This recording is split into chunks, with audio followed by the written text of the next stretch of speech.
Ang atong giata gapon, pusti is 3.5. 2 PM result is 0.68 pusoy. 5 PM result is 237 bulls ay ang atong 3.5 nga pusti. Mo na ginaingon ako mga suki nga alalay ginyo ng kompetisyon ninyo kay di gini mag-uban ang atong ending.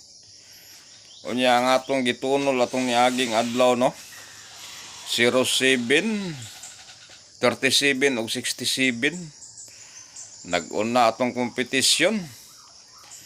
Karon ang atong pamustiron is 5.7. Kini ron delikado ni atong maintain ani ron kay 5.7 atong pusti.